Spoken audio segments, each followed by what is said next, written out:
Eso. Ponemos el companion y Sí. vamos a transmitir a Facebook. Un segundito. Están muy buenos los resúmenes de Companion. Sí, tan buena. Y Adrián es la estrella de El Companion. Tengo acciones ahí, pero no digan nada por las dudas. Sí. Ok, yo no diré nada. Si no me preguntan. Ujú.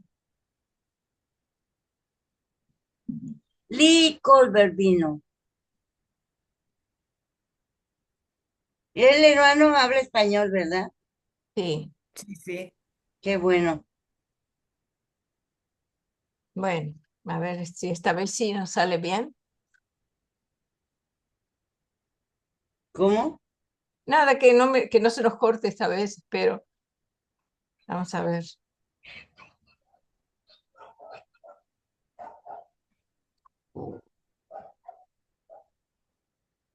Espera un poquitito.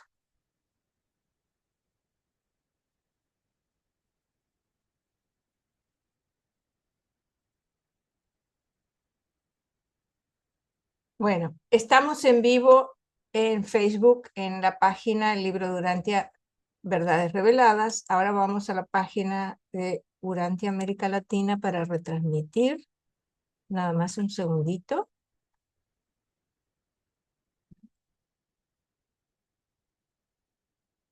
Listo. Compartimos. Muy bien. Bueno, queridos amigos, hermanos, gracias a todos por su presencia, por nuevamente acompañarnos. Todos bienvenidos. Que el día de hoy, a pedido de José Manuel, vamos a estudiar el tema de Adán y Eva. Hicimos un resumen para leerlo antes de conversar. No es muy largo, 2 páginas y media aproximadamente.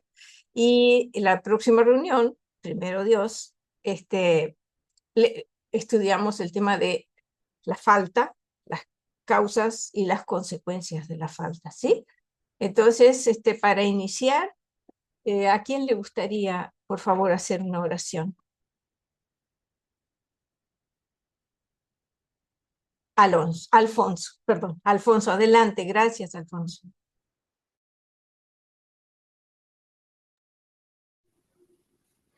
Hola, muy buenas tardes a todos. Es un gusto vernos de nuevo y solo quiero agradecer al Padre que gracias por esa oportunidad que nos da para estar todos reunidos como una sola alma, un solo corazón, elevado hacia las alturas y hasta donde estén todos nuestros hermanos angélicos, divinos. Padre, te agradecemos esta oportunidad de estar reunidos. Ah, También queremos darle gracias al Espíritu de verdad de nuestro hermano y Creador Jesucristo, que siempre nos acompaña, y a nuestra Madre Divina, con todos sus ángeles que nos rodean. Padre, te pido que en esta ocasión te pedimos en esta ocasión por todos los gente, tus hijos que están pasando por malos momentos, que derrames tu misericordia y tu inteligencia para que arreglen sus asuntos, por todos los que están sufriendo enfermedades, que se recuperen y que todos los que te buscamos te encuentren. Todo eso te lo pedimos en nombre de Jesucristo, Miguel. Gracias. Hola, Miguel Soto. Gusto en verte. Amén. Amén. Gracias. Amén. Hola, Lee, bienvenido. Eh, Les voy a compartir mi pantalla. Creo que podemos dividir el texto en tres. Déjenme ver, voy a compartirles. Y tenemos el punto 1, la llegada de Adán y Eva, la administración de Adán. Entonces, serían 3 secciones. 3 voluntarios, por favor, para Yo, leer. uno, Uno. ¿Quién más? Yo también. Oscar. ¿Quién más? Yo mero. Muy bien, 3. Perfecto. José Manuel. Primero, Irma. Déjeme anotar. Irma, Oscar y José Manuel, en ese orden. Muy bien. Déjeme ir al principio. Un segundito. Entonces, Irma sería hasta antes del punto 2. Cuando guste, Irmita, por favor. Muchas gracias. sí, Gracias. Adán y Eva, el origen y la naturaleza de los hijos materiales de Dios. Los hijos y las hijas materiales o sexuados son la progenie del Hijo Creador. El Espíritu Madre del Universo no participa en la creación de estos seres que están destinados a ejercer su actividad como mejoradores físicos de los mundos evolutivos. La orden material de filiación no es uniforme en todo el universo local. El Hijo Creador solo engendra una pareja de estos seres en cada sistema local. La naturaleza de estas parejas originales es diversa, estando sintonizada con la configuración de vida de sus sistemas respectivos. Es una disposición necesaria, puesto que de otra manera el potencial reproductor de los Adanes no funcionaría con los de los seres mortales evolutivos de los mundos de un sistema particular cualquiera. El Adán y la Eva que vinieron a Orantia descendían de la pareja original de hijos materiales de Satán. La estatura de los hijos materiales varía entre los 2,5 metros y los 3 metros, y su cuerpo resplandece con el brillo de la luz radiante de tinte violeta. Aunque la sangre material circula por sus cuerpos materiales, también están sobrecargados de energía divina y saturados de luz celestial. Estos hijos materiales, los Adanes, y estas hijas materiales, las Evas, son iguales entre sí y solo difieren en su naturaleza reproductora y en ciertas dotaciones químicas. Son iguales pero diferenciales, masculino y femenino, en consecuencia complementarios, y están diseñados para servir en parejas en casi todas sus misiones. Los Adanes y las Evas son criaturas semimateriales y como tales no pueden ser transportadas por los serafines. Deben someterse a la desmaterialización en la capital del sistema antes de poder ser enserafinados para el transporte hasta el mundo de destino. Los serafines transportadores son capaces de efectuar en los hijos materiales y en otros seres semimateriales los cambios que les permitirán ser enserafinados y transportados así a través del espacio desde un mundo o un sistema a otro. Esta preparación para el transporte dura unos 3 días del tiempo oficial y se necesita la cooperación de un portador de vida para devolver a su existencia normal a esta criatura desmaterializada cuando llega al final de su viaje por transporte seráfico. Adán y Eva, un Adán y una Eva planetarios son en potencia el don completo de la gracia física para las razas mortales. La tarea principal de esta pareja importada consiste en multiplicarse y en mejorar a los hijos del tiempo, pero no se produce un cruce inmediato entre la población del jardín y los pueblos del mundo durante muchas generaciones. Adán y Eva permanecen biológicamente separados de los mortales evolutivos, mientras constituyen una fuerte raza de su orden. Este es el origen de la raza violeta en los mundos habitados. Adán y Eva llegaron a Urantia 37.848 antes años antes del año 1934 de la era cristiana. Llegaron a mediados de la temporada en la que el jardín estaba en plena floración. A las 12 en punto del mediodía y sin ser anunciados, los dos transportes seráficos acompañados del personal de Jerusalén, encargado de trasladar a los mejoradores biológicos hasta Urantia, se posaron suavemente en la superficie del planeta en rotación, en las proximidades del templo del Padre Universal. Todo el trabajo de rematerialización de los cuerpos de Adán y Eva se llevó a cabo dentro del recinto de este santuario recién creado. Desde el momento de su llegada, transcurrieron 10 días antes de que fueran recreados con una forma humana dual para ser presentados como los nuevos dirigentes del mundo. Recuperaron la conciencia de manera simultánea. Los hijos e hijas materiales siempre sirven juntos, en todo tiempo y lugar. La esencia de su servicio consiste en no estar nunca separados. Están destinados a trabajar en parejas. Rara vez ejercen su actividad a solas.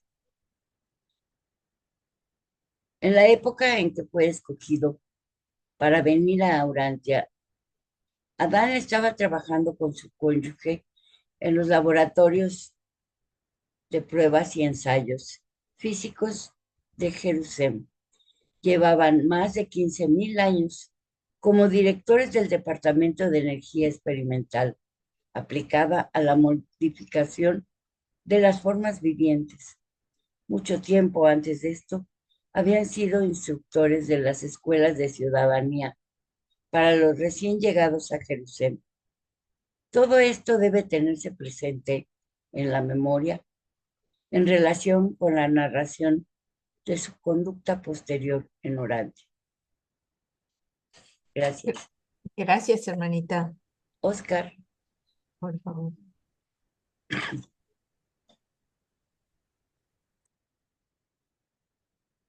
Cuando gustes, Oscar, por favor. Sí, gracias. La llegada de Adán y Eva. Adán y Eva se quedaron dormidos en Jerusalén, y cuando despertaron en el templo del Padre, en Urantia, en presencia de la gran multitud reunida para darles la bienvenida, se encontraron delante de dos seres de los que habían oído hablar mucho, Van y su fiel asociado Amadón.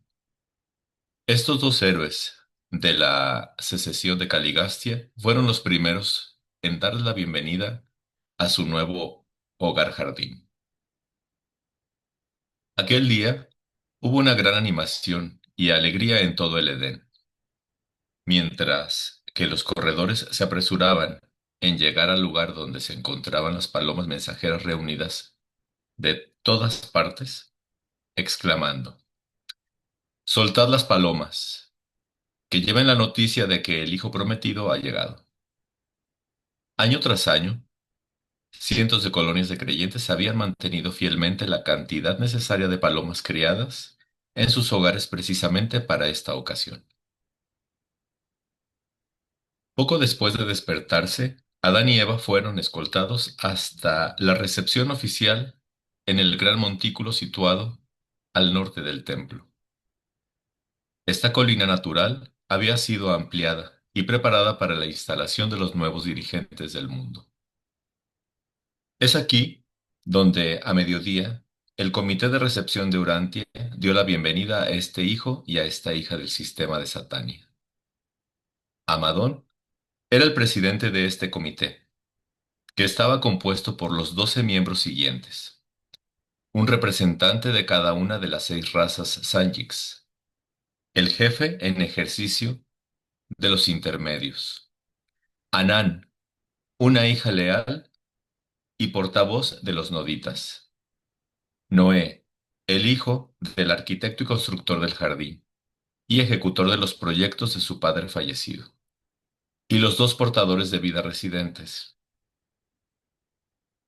Durante el acto siguiente, el Melquisedec decano, jefe del Consejo de los Síndicos de Urantia, entregó la responsabilidad de la custodia del planeta a Adán y Eva.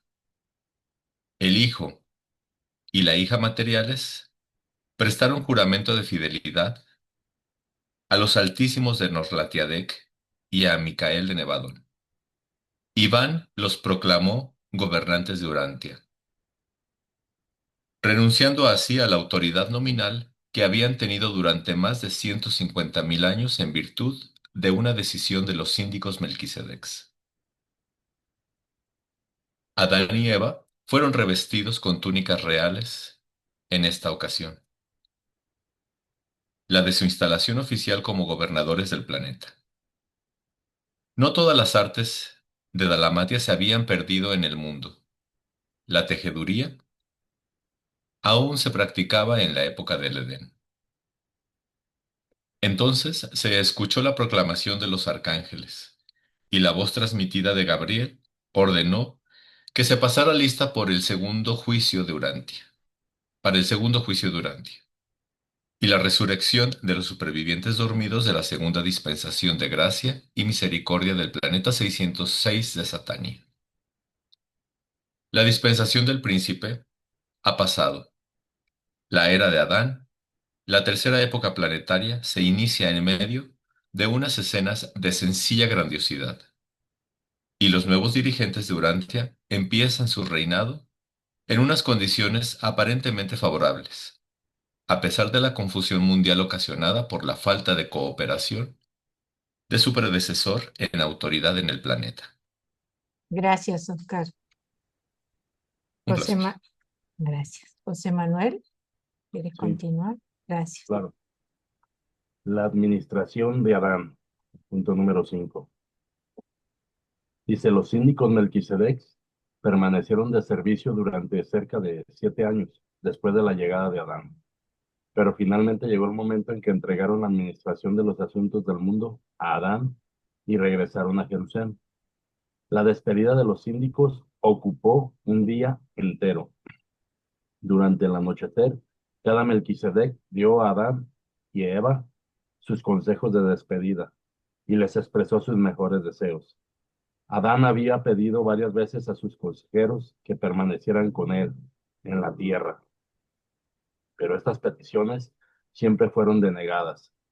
Había llegado el momento en que los hijos materiales tenían que asumir la plena responsabilidad de la conducta de los asuntos del mundo.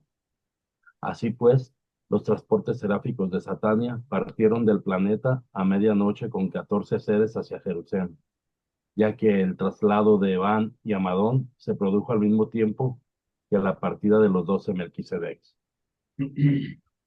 Todo marchó bastante bien en Urantia durante algún tiempo, y parecía que Adán podía desarrollar finalmente algún plan para promover la expansión gradual de la civilización helénica, siguiendo los consejos de los Melquisedecs. Empezó fomentando las artes de la manufactura con la idea de desarrollar las relaciones comerciales con el mundo exterior. Cuando el Edén se desorganizó, más de 100 instalaciones manufactureras primitivas estaban en funcionamiento y se habían establecido amplias relaciones comerciales con las tribus cercanas. Durante miles de años, a Adán y Eva les habían enseñado la técnica de mejorar un mundo y de prepararlo para recibir sus contribuciones especializadas para el avance de la civilización evolutiva. Pero ahora tenían que hacer frente a unos problemas apremiantes, tales como el establecimiento del orden público en un mundo de salvajes, bárbaros y seres humanos semicivilizados. Aparte de la flor innata de la población de la tierra congregada en el jardín, solo unos pocos grupos dispersos estaban algo preparados para recibir la cultura adámica. Adán realizó un esfuerzo heroico y decidió para establecer un gobierno mundial. Decidido, pero se encontró a cada paso con una resistencia obstinada. Adán ya había puesto en funcionamiento un sistema de control colectivo en todo el Edén y había federado todos estos grupos en una liga edénica. Pero cuando salió del jardín y trató de aplicar estas ideas a las tribus exteriores, se produjeron problemas, unos problemas muy graves. En cuanto los asociados de Adán empezaron a trabajar fuera del jardín, se encontraron con la resistencia directa y bien organizada de Caligastia y Daligastia. El príncipe caído había sido depuesto como gobernante del mundo, pero no había sido retirado del planeta. Continuaba estando presente en la Tierra y con el poder de oponerse, al menos hasta cierto punto, a todos los planes de Adán para rehabilitar la sociedad humana. Adán intentó prevenir a las razas contra Caligastia, pero la tarea era muy difícil porque su enemigo acérrimo era invisible para los ojos de los mortales. Adansón fue el primogénito de la raza violeta y Urantia, seguido de una hermana y luego de Evanson, el segundo hijo de Adán y Eva. Antes de que se marcharan los Melquisedecs, Eva era madre de 5 hijos, 3 niños y 2 niñas. Los 2 siguientes fueron gemelos. Antes de la falta había tenido 63 hijos, 32 hembras y 31 varones. Cuando Adán y Eva dejaron el jardín, su familia constaba de 4 generaciones que ascendían a 1647 descendientes en la línea directa. Tuvieron 42 hijos después de abandonar el jardín, además de los 2 descendientes del linaje conjunto con la estirpe mortal de la tierra. Estas cifras no incluyen la descendencia adámica entre los noditas y las razas evolutivas. Los cuerpos de Adán y Eva desprendían una luz tenue, pero siempre se vestían de acuerdo con la costumbre de sus asociados. Aunque llevaban poca ropa durante el día, al anochecer se ponían unas mantas. El origen de la aureola tradicional que rodea la cabeza de los hombres supuestamente piadosos y santos data de los tiempos de Adán y Eva, puesto que los vestidos ocultaban una gran parte de las emanaciones luminosas de sus cuerpos. Solo se percibía el resplandor que irradiaban sus cabezas. Los descendientes de Adansón siempre describieron de esta manera su concepto de las personas que se creía que tenían un desarrollo espiritual extraordinario.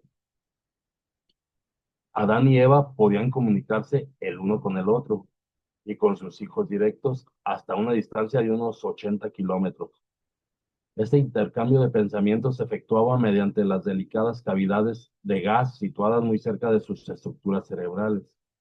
Por medio de este mecanismo podían enviar y recibir las vibraciones del pensamiento, pero este poder se interrumpió instantáneamente en cuanto abandonaron su mente a la discordia y a los trastornos del mal. Adán intentó enseñar a las razas la igualdad de los sexos. La manera en que Eva trabajaba al lado de su marido causó una profunda impresión en todos los habitantes del jardín.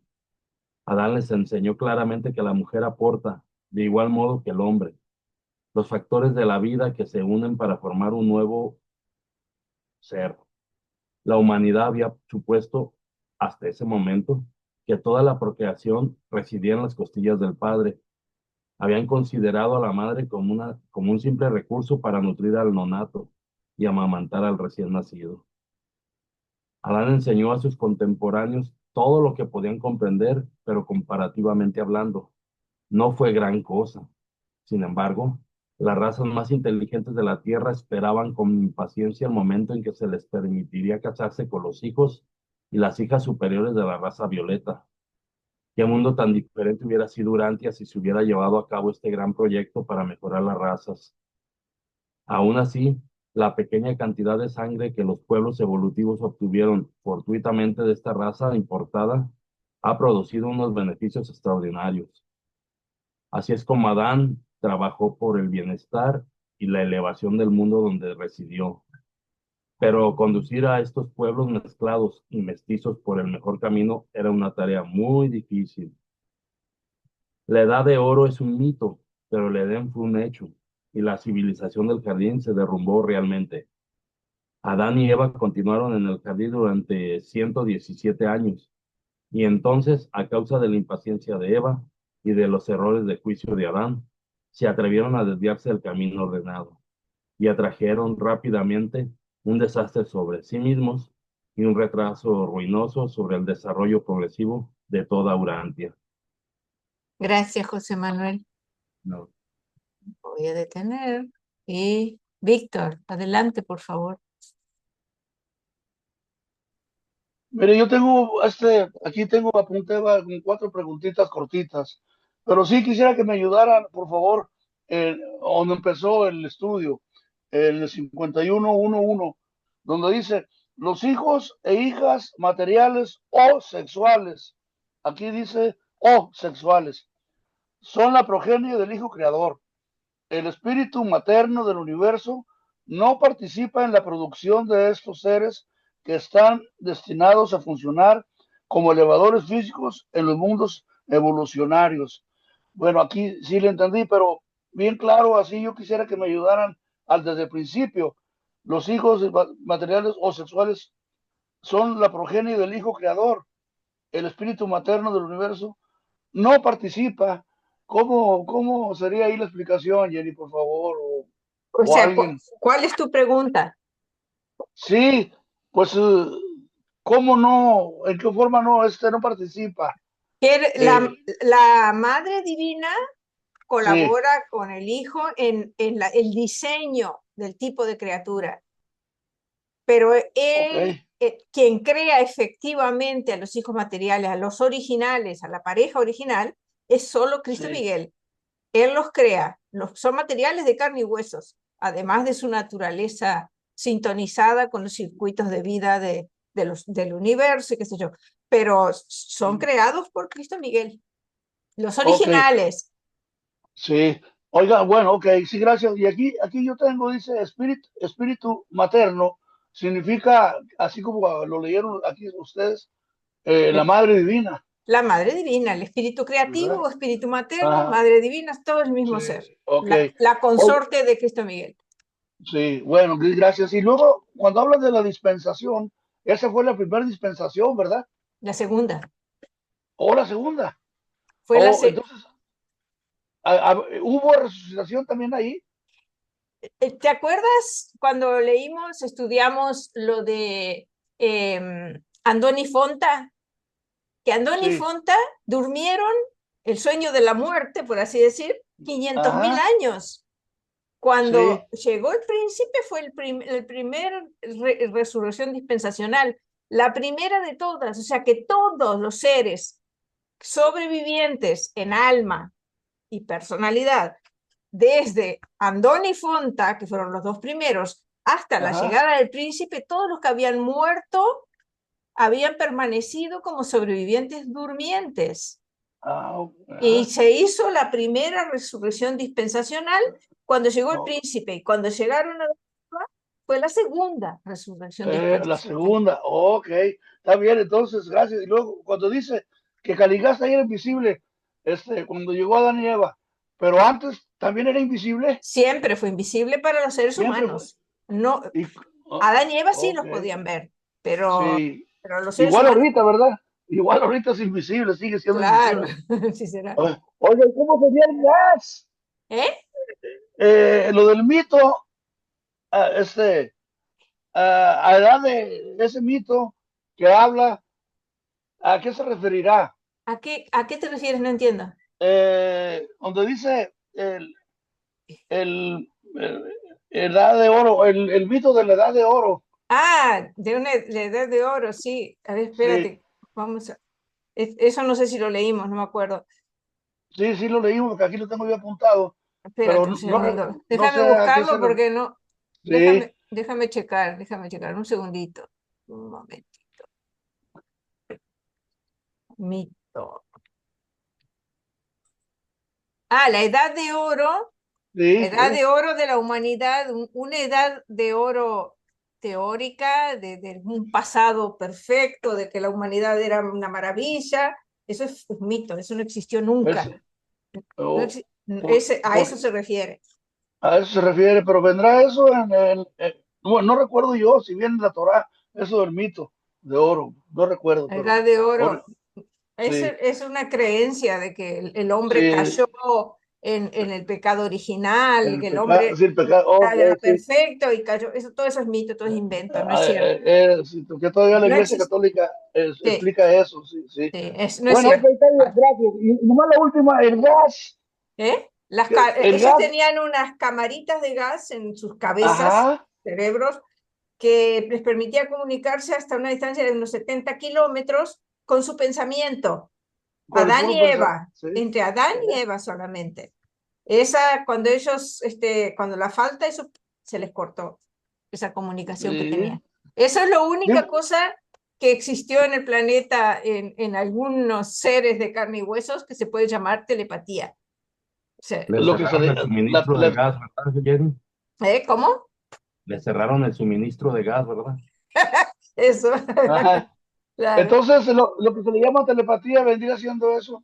Claro, yo pienso que sí, aunque existe, creo yo que hay ciertas experiencias, personas que han tenido alguna experiencia de percibir algo, de sentir algo, de un familiar, de un amigo, de Sí, alguien, de tener, no sé, pero pienso que no se llamaría eso telepatía, sería otra cosa, en mi entender. oh, oh, muchas gracias, muchas gracias. Bueno, pues para que tenga orejas grandes, pues va a tener mucho gas, ¿verdad? Gracias, gracias. Gracias. Adelante, Francisco, por favor. Eh, Gracias, ¿qué tal? Yo siempre pensé, cuando me leía sobre Adán y Eva, bueno, que era un mito, ¿no? O sea, porque Dios crea a Adán y Eva de la costilla y de la así y tal. Y me decía algo tan fantástico, tan cuento de hadas, ¿no? Que francamente nunca le tomé la debida atención ni el debido interés. Pero suponía que si la Biblia contenía un cuento de esta naturaleza, pues también debería haber muchos cuentos similares, propios de un libro para gente de hace 5.000 años, ¿no? O más, para explicar algo, ¿no? Y claro, cuando vi el libro de Durantia, dije que esto está hablando de Adán y Eva, no puede ser. Dije yo, a la hora dije, ¿qué? Entonces, no puede ser que hablen de un cuento, ¿no? Y cuando llegué a esa parte del capítulo con mucho interés, o sea, yo no quise, o sea, a mí no me gusta adelantarme. Yo empiezo por la página número uno y voy leyendo hasta que llego, ¿no? Y siempre estaba el momento de esperar a ver a qué hora llego a de Nieva, ¿no? Hasta que llegué. Y cuando llegué vi, caramba, o sea, no son una pareja que aparece en puff de la magia, ¿no? Y no, sino son seres especiales que llegan para corregir una tierra. Es más, en la Biblia dice que cuando Caín mata a Abel, o sea, los hijos de Adán y Eva, ¿no? Caín y Abel, cuando Caín mata a Abel, Caín, o sea, Adán destierra a Caín. Y Caín viaja por las tierras y se casa con mujeres de la tierra. ¿Cómo? ¿No eran ellos los primeros? Una contradicción pues tremenda, ¿no? Y el libro durante pues lo aclara mucho, ¿no? O sea, finalmente son seres que vienen para ajustar las tuercas de la evolución, por decirlo de alguna manera, ¿no? Lo cual me parece muy sensato, ¿no? O sea, es la misión, claro, no es fácil, evidentemente, pero le quita ese halo de mágico religioso, con el cual yo siempre estuve en contra de la religión. La religión no es magia, hay hechos, ¿no? Dios no hace magia, no tiene una varita mágica, ¿no? ¿No es cierto? Una cosa que también me gusta mucho cuando lo leí fue que los Adán y Eva viajan enserafinados, o Sí. sea, se desmaterializan. Es decir, al no ser materiales, no están afectos de las leyes de la naturaleza. Entonces pueden viajar a velocidad de la luz, o mucho más rápido que la velocidad de la luz. Se demoran 3 días en llegar acá, no sé de dónde habrán llegado, pero supongo que de una estrella muy distante, ¿no? Entonces se demoran 3 días viajando no sé cuántas veces más rápido que la velocidad de la luz, cosa que sería imposible si fueran, aunque sea semimateriales. Porque un ser semimaterial no puede, o sea, igual está semi afecto a la inercia, a la gravedad, a la ley de la física. Al no ser ni siquiera semimateriales, solo espirituales, sí pueden viajar a estas velocidades, ¿no? Y nada, eso quería comentar nada más. Muchas gracias. Gracias, Francisco. Ellos fueron desmaterializados, eran de carne y huesos allá en donde vivían, en Jerusalén. Claro. Jerusalén o Edentia, no me acuerdo. Pero bueno, los desmaterializaron, los trasladaron. Si a nosotros nos tuvieran que trasladar, pasaríamos por el mismo proceso de Sí, lógico. desmaterialización, viaje en Serafín. Sí, qué fascinante, ¿no? Ahora, ¿cómo se desmaterializa? Ese es otro cantar. Ah, esa es la pregunta del millón. Ese es otro cantar, ¿no? No, es como la serie de Star Trek, ¿no? Que de pronto se desmaterializan y aparecen en otro Ah, planeta, ¿no? ¿viste, no? Y eso es muy curioso porque imagínate, supongo por un instante que hay una máquina que nos puede desmaterializar, nos convierte en un programa de computadora. Entonces yo Ujú, aparezco aquí adentro. ujú. ¿Cuánto tiempo? ¿Un año? ¿2 años? ¿Un mes? ¿Un día? ¿Y qué pasa con mi alma? O sea, ¿qué pasa con mi espíritu, ¿no? O sea, mi cuerpo lo han desmaterializado, lo han convertido en ceros y unos, sistema binario, ¿no? Ujú, ¿Y por cuánto tiempo, no? Es una locura, ¿no? mm, Si uno empieza a pensarlo, es muy interesante, ¿no? claro que sí. Muy bien. Gracias, Francisco. Quiero saludar antes de pasar el palabra a Alfonso, a María, Patachi, María, bienvenida, a Laura y a Marcelino. Diego, bienvenido, Diego. Hola, Marcelino. Bueno, creo que no me falta nadie. Adelante, Alfonso, por favor.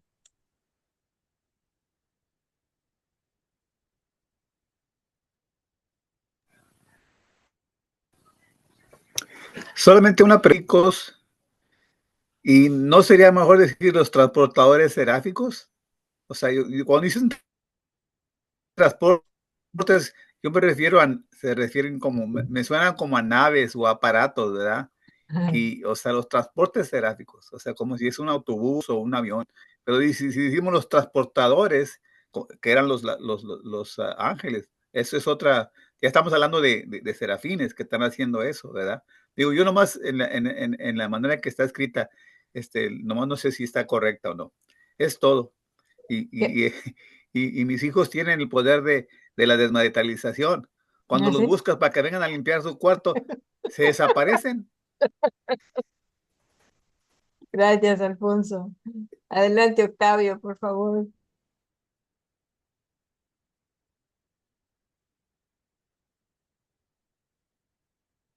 Hermanitos, gusto en verlos. Buen día a todos. Hermanita, yo pienso que sí, la responsabilidad de hacer a los hijos materiales es solamente de Jesús. No participa la ministra divina, porque si no, no lo hubieran de mencionar. Yo no creo que ni el diseño es una obra exclusivamente de Jesús, pero hay que considerar que los que vinieron no son los que diseñó Jesús, son sus hijos de los que diseñó Jesús, porque Jesús hace una pareja de hijos materiales principal, o no sé cómo llamarla, como un Adán y una Eva principal, y de esos dos salen más Adanes y Evas que son los que van a las esferas planetarias. Entonces, yo quería hacer ese comentario porque yo así lo entiendo. Porque hay muchos, esferas que son de mortales ascendentes. Entonces, no creo que sean los primeros. Simplemente Jesús diseña los primeros y de ahí salen más Adanes y Evas y son los que mandan a determinadas esferas. Así lo interpreto yo. Porque si hubiera participado la ministra divina, lo hubieran dicho. Entonces, por algo hacen énfasis que ella no tiene nada que ver, pienso yo, puedo estar equivocado.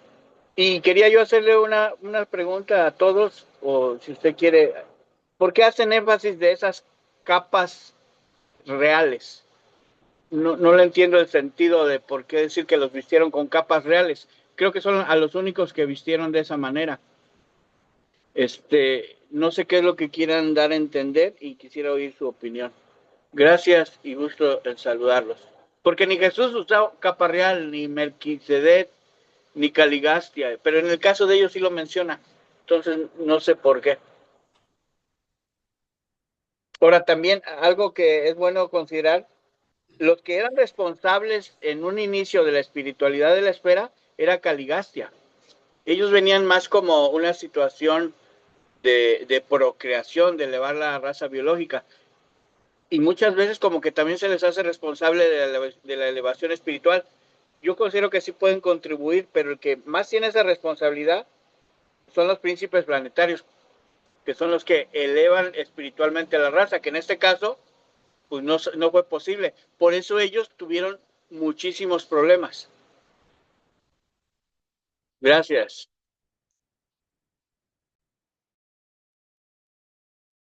Octavio, ¿dónde viste lo de las capas reales? Ahí Lo estoy dice, buscando. cuando habla lo de la tejeduría. Al principio, cuando abrió la lectura la hermanita Irma, por ahí está. Por eso me quedé pensando, algo me chirrió, ¿no? Como dicen. Y digo, ¿Será bueno, la cita voy que... a preguntar por qué les pusieron capas reales. Sí, creo que fue Sí, en la es parte que yo esa. leí. A ver, Es esa, hermanita, para taparles la luz que desprendían. ¿es esa la cita la que puse en el chat, Octavio? No la puse yo, no sé quién la puso, pero sí está, No, no es que no la encuentro. es- Es el es- segundo párrafo que leyó el hermanito Oscar, creo. déjame ver. Si está en el ¿Qué texto querrán, qué querrán dar a entender eso de las capas reales? real, no sé. Está Si me haciendo Ah, si me permiten énfasis de opinar, que ya lo encontré, ya lo encontré. Adán y Eva fueron revestidos con túnicas reales en esta ocasión, la de su instalación oficial como gobernadores del planeta. Eso fue hecho por las personas que los recibieron. No fue hecho por ellos mismos. Ellos no pidieron eso. La gente les confeccionó unas capas que qué sé yo de qué estarían hechas. como tipo de rey. Claro, de la época. Hay que considerar ándale, Algo así. de bienvenida, ¿no? Sí. claro, Ah, ok. una forma de recibirlos, de honrarlos, pero eso fue hecho por las personas, por los seres humanos.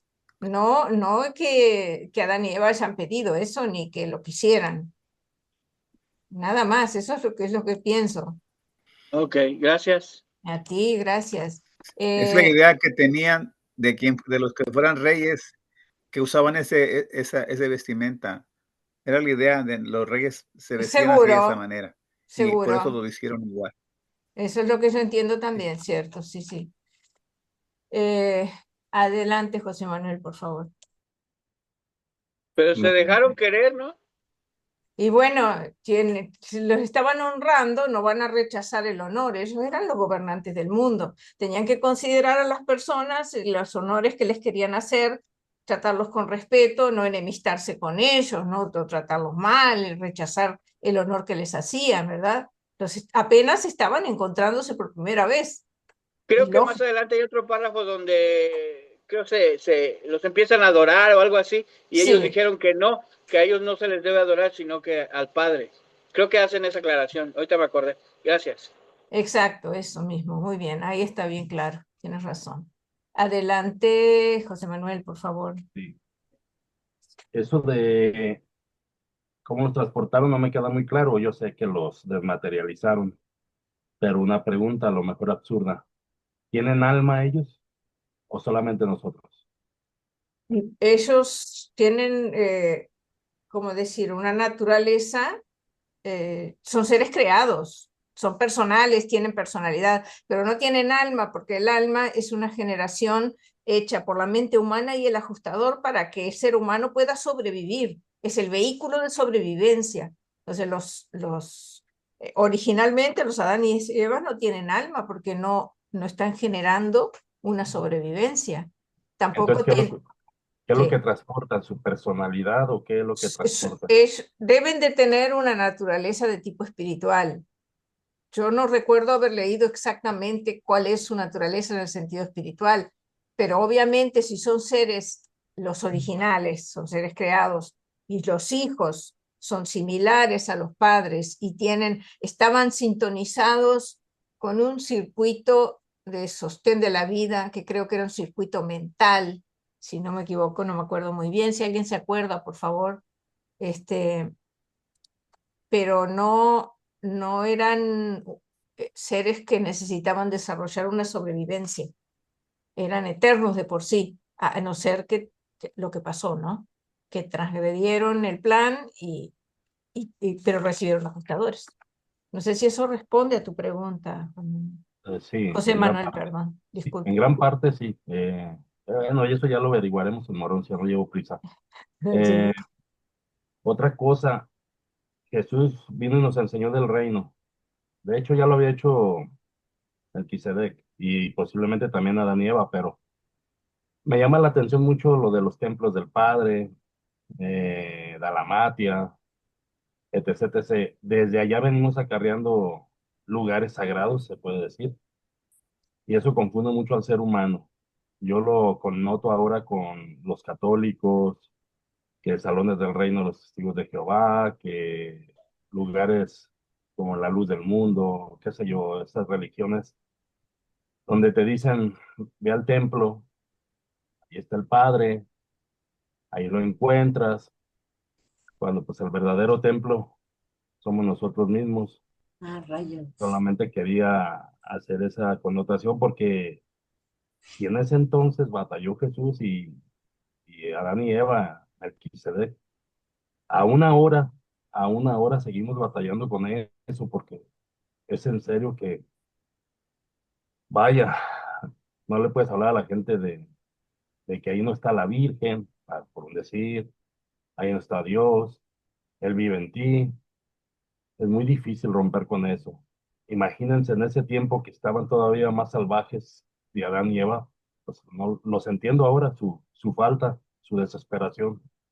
Es muy difícil. Solamente era hacer notar eso y que quien nos vea y que no lea el libro de Urantia, se anime a leer y se amplíe más el panorama, porque la Biblia deja muchos huecos y muchas Mm. cosas incoherentes, como lo había dicho nuestro hermano Francisco.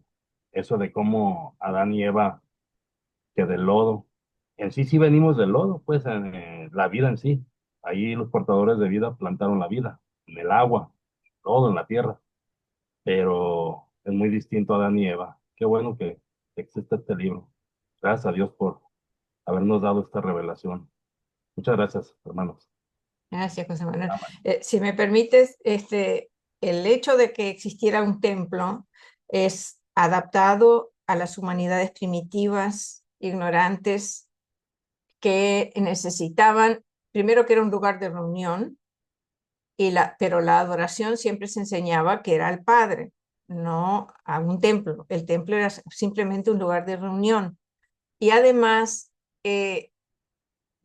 tanto el templo como los mandamientos eran necesarios en una época en que los seres humanos eran muy primitivos y esas reglas de los mandamientos y el lugar físico visible también era necesario para la, la educación, por así decir, religiosa de las personas. Pero incluso en los mundos morontiales y en los mundos avanzados en estado de luz y vida hay templos morontiales donde la gente se reúne a adorar al Padre. O sea que los templos en realidad tienen una función social y el templo morontial específicamente para la fusión con el ajustador. Pero el tener templos no es realmente lo malo. Lo malo es cuando enseñan que el templo es la casa de Dios y que Dios vive ahí, que la iglesia es lo que hay que honrar y adorar, y eso es lo falso, ¿verdad? El templo en sí Entonces, no, sino todo lo que rodea, la falsa entonces enseñanza. Sí, dime. Jesús cuando decía que destruyeran ese templo se refería a él, ¿no? A su cuerpo, el templo de Dios, porque él tenía un ajustador, no tenía ajustador en ese momento cuando dijo eso, pero él era Dios encarnado, ¿no? Dios, el Hijo de Dios. Ok, Ujú. interesante. Bueno, pues mucho Por eso, aprendizaje. fíjate, ya en la época de Jesús, Jesús sustituyó todos los mandamientos por uno solo. ¿Cuál es el mandamiento que enseñó Jesús? A amar al Padre. Amarás Eh, al eh, Padre por sobre todas las cosas y a tu prójimo como a ti Y a tu mismo. prójimo. Y Como a ti mismo. después, antes de partir, dijo que, que amemos a nuestros hermanos como Jesús nos ama. Eso es más elevado Sí, todavía. Ujú. yo los muy amo bien. como hijitos. Exacto, amar a nuestros hermanos como si fueran nuestros hijos, en ese sentido. Bueno, Víctor, adelante, por favor.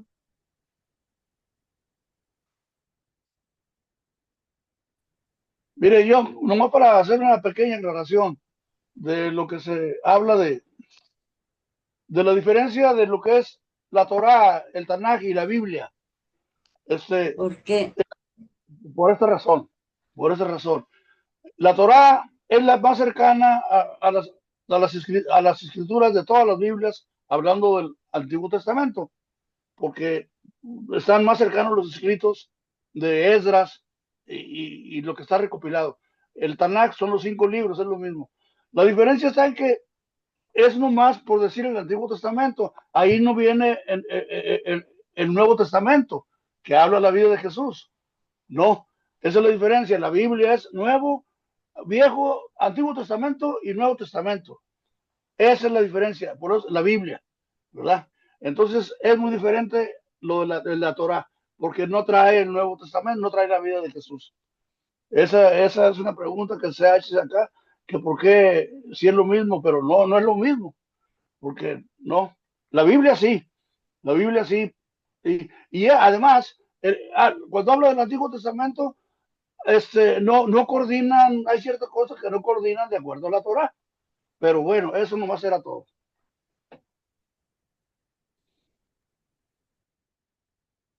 Gracias, Víctor. Adelante, Marcelino, por favor. Muchas gracias, estimada Jenny. Un gran abrazo para todas y todos.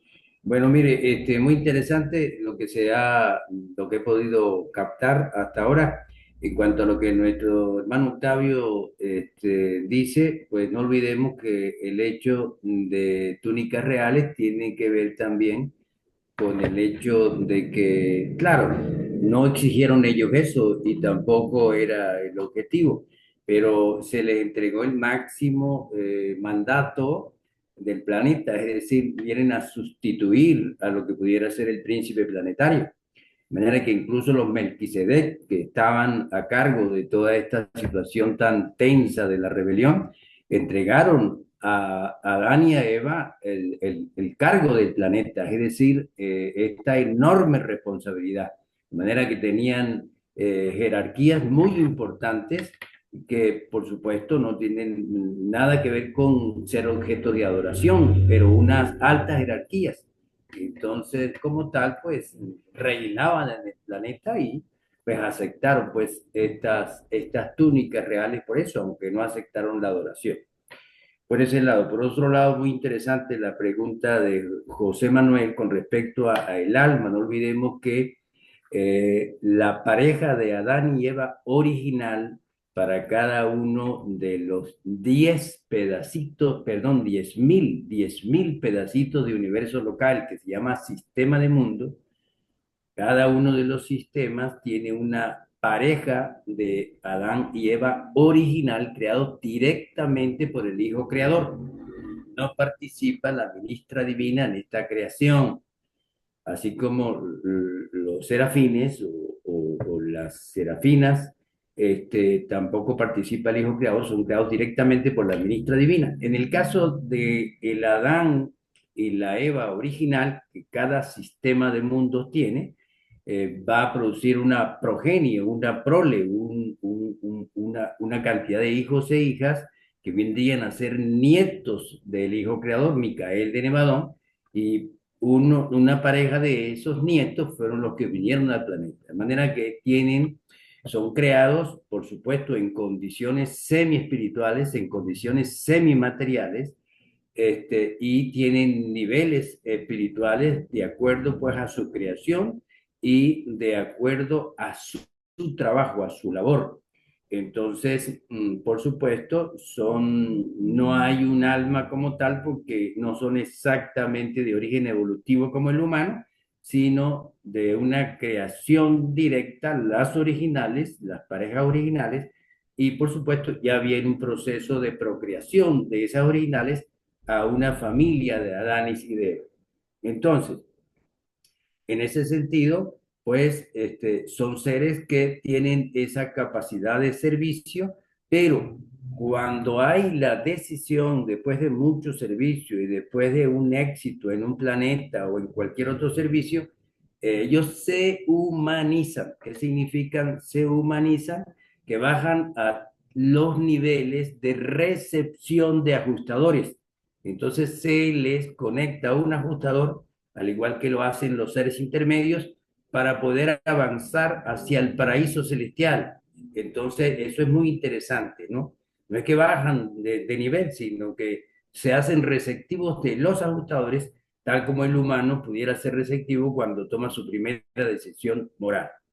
Entonces, por ese lado. Por otro lado, hay que tener mucha paciencia con la cuestión de la Biblia. No olvidemos que hay muchas personas creyentes, hermanos y hermanas bíblicos, que tienen, yo diría que dos aspectos que les afectan. Uno, el temor de lo que al final dice la Biblia, Cualquier cosa que se le quitare, se le quita al libro de su vida, cualquier cosa que se le agregue, se le agrega al libro de su vida, y eso atemoriza a un personas honestas, por un lado, y por otro lado, el problema de la falta de apertura para depender del Espíritu, es decir, ese deseo verdadero de que el Espíritu saque todo lo que no sea verdad y atraiga todo lo que sea verdad. Entonces, las creencias complacientes de las personas con cierta inmadurez espiritual hacen no solo que se aferren a la letra de la Biblia o de cualquier otro libro que consideren sagrado, sino que en el caso de la Biblia está también ese temor por estas palabras que comenté al final y por toda una cantidad de aspectos como las falsas profecías, los falsos profetas y una cantidad de aspectos que producen temor cuando la persona no se dispone a depender del Espíritu. Entonces todo eso hay que irlo comprendiendo para pues evitar situaciones peores. Y eso es una de las cantidades de experiencias que he podido obtener y bueno, en todo caso, muy interesante hasta ahora todo lo que se ha dado. Gracias, estimada Jenny. Gracias, Marcelino. Adelante, Octavio, por favor. Fíjense que encontré este texto, dice, estos hijos, están hablando de Adán y Eva, son el don material del Hijo Creador, fíjese, son el don material del Hijo Creador a los mundos habitados. Juntamente con el príncipe planetario permanecen en su planeta de asignación a lo largo de todo el curso evolucionario de dicha esfera. O sea que yo lo entiendo así, no vienen a sustituir al príncipe planetario, vienen a complementarlo, porque aquí dice más adelante, dice, esta aventura no representa grandes peligros en un mundo que tiene un príncipe planetario, pero en un planeta apóstata, un reino sin gobernante espiritual y privado de comunicación interplanetaria, dicha misión va acompañada de un grave peligro, ¿sí? Y ahora sí que yo siento que por eso deben permanecer el príncipe planetario y ellos, porque el príncipe planetario es el responsable del nivel espiritual y los hijos materiales son los responsables de la elevación biológica. Claro, eso no quiere decir que ellos no tengan un grado de espiritualidad que pudieran de alguna manera mostrarnos, pero su principal misión es ser elevadores biológicos. Por esa razón yo siento que al principio, como decía el hermanito Marcelino, no tienen ajustador de pensamiento porque los crea Jesús. Y como vienen directamente de allá, pues en ese momento no lo necesitan. Pero fíjese lo que dice más adelante, dice, mientras viven como ciudadanos permanentes en la capital del sistema y aún cuando actúan en misiones descendentes a los planetas evolucionarios, los hijos materiales no poseen un ajustador de pensamiento, pero a través de estos mismos servicios que adquieren la capacidad por sus experiencias, ¿sí?, para que los resida un ajustador y para participar en la carrera de ascensión al paraíso. Yo tengo entendido, no lo dice aquí, pero tengo entendido que cuando ya todo está como ajustado, ¿no?, nivelado, no sé si en la etapa de luz y vida, ya ellos pueden solicitar llegar al paraíso. Entonces ahí cuando se les asigna el ajustador de pensamiento, para que ellos puedan hacer la carrera como un mortal ascendente y poder llegar al Padre. Al inicio por esa razón no lo necesitan, pero ya cuando quieren o tienen ese potencial o esa posibilidad de llegar al paraíso y ser finalistas, es cuando reciben su ajustador de pensamiento. O sea que de alguna manera se vuelven como nosotros. Claro, ellos en su nivel, porque nunca dejan de ser hijos creadores, pienso yo. Entonces era lo que yo quería aportar. Y quería hacer una pregunta al hermanito Víctor. Si yo tengo mi Biblia y le corto el Nuevo Testamento, ¿ya se vuelve en Torah?